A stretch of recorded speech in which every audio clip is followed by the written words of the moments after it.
भाई नाव और धारा पर आधारित सवाल देखते हैं भाई। आपके सामने भाई एक नाव की गति देर की, देखो बोट की गति कितनी देर की है भाई 23 किलोमीटर प्रति घंटा देर की है। और देखो स्ट्रीम मतलब धारा की गति कितनी देर की भाई 9 किलोमीटर प्रति घंटा देर की। आपको क्या करना है 112 किलोमीटर धारा की दिशा में, अनुकूल का मतलब हो गया भाई धारा की दिशा में जाना है, 112 किलोमीटर जाना है भाई। धारा की दिशा में जाओगे तो दोनों की चाल क्या होगी भाई, जुड़ेगी भाई, दोनों की चाल क्या हो जाएगी आपके सामने, जुड़ जाएगी यार। आपको क्या करना है 224 किलोमीटर क्या करना है धारा की प्रतिकूल, प्रतिकूल का मतलब हो गया विपरीत दिशा में। जब विपरीत दिशा में आप भाई जाओगे तो जाहिर सी बात है चाल क्या होगी भाई, कम होगी। तो आप 23 में 9 घटा दो तो आपसे जाने और आने में लगा समय पूछा है भाई। समय क्या होता है भाई, दूरी बटा चाल दोनों को जोड़ देंगे भाई। ये हो गया भाई 112 अपॉन कितना है भाई 32 और प्लस ये कितना है भाई 224 अपॉन कितना है भाई 14 आ गया। देखो ये 16 से कट रहा है, ये 7 और ये 2 बारी, ठीक है। यह 14 से पूरा 16 बारी कट रहा है, ठीक है। तो भाई आपके सामने आया 7/2 प्लस कितना है भाई 16, तो समय आ जाएगा आपके सामने। देखो ये हो गया 3.5 प्लस 16, तो समय आ जाएगा भाई आपके सामने 19.5 घंटे समय आ जाएगा, ठीक भाई। देखो एक और सवाल देखते हैं हम यहाँ पे। एक आदमी है जो धारा की दिशा में 5 घंटे में 100 किलोमीटर की दूरी तय करता है और वही दूरी धारा की विपरीत दिशा में 10 घंटे में तय करता है, तो आदमी की गति पूछिए।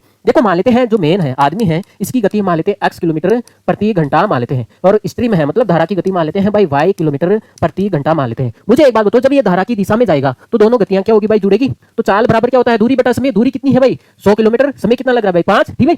जब ये आप मुझे एक बात बताइए x प्लस कितना y इक्वल टू कितना है भाई 20 हुआ, तो भाई एक समीकरण तो ये बन गई आपके सामने। अब जब ये धारा की विपरीत दिशा में जा रहा है तो दोनों की चालों के क्या कर दो आप घटा दो, ठीक है। हमेशा आप देखो आदमी की चाल में धारा की चाल घटाओगे, ठीक है। यहाँ पे तो देखो दूरी तो वही है 100, लेकिन देखो आप विपरीत दिशा में जा रहा है तो कितने घंटे लग रहे हैं भाई 10 घंटे लग रहे हैं आपको, ठीक है। तो यहाँ से समीकरण कितनी आई आपके सामने भाई 2 समीकरण आ गई। अब आपको पता है इसको विलोपन विधि से सोल्व करोगे भाई, y से y कट जाएगा तो यहाँ पे कितना गया भाई 2x इक्वल टू कितना है भाई आपके सामने आया 30, तो यहाँ से x का मान कितना जाएगा भाई 15 किलोमीटर प्रति घंटा आ जाएगा। इसकी मतलब है आदमी की चाल 15 किलोमीटर प्रति घंटा आ जाएगी। देखो एक और सवाल करते हैं हम। यदि एक शांत जल में एक तैराक की गति 8 किलोमीटर प्रति घंटा है, ठीक भाई, और नदी की गति देखो तैराक की गति कितनी है भाई 8 किलोमीटर प्रति घंटा है, और नदी की गति ठीक भाई आपके सामने नदी की गति कितनी है आपके सामने भाई 4 किलोमीटर प्रति घंटा है, ठीक भाई, गति से बह रही है। और एक निश्चित स्थान पर जाने और आने में प्रारंभिक बिंदु पर वापस आने में औसत गति पूछी आपसे। देखो आपसे आदमी की इस तैराक की औसत गति पूछी। मुझे एक बात बताओ, जब ये जाएगा, जब ये दोनों चाल क्या हो जाएगी भाई आपके सामने भाई जुड़ जाएगी।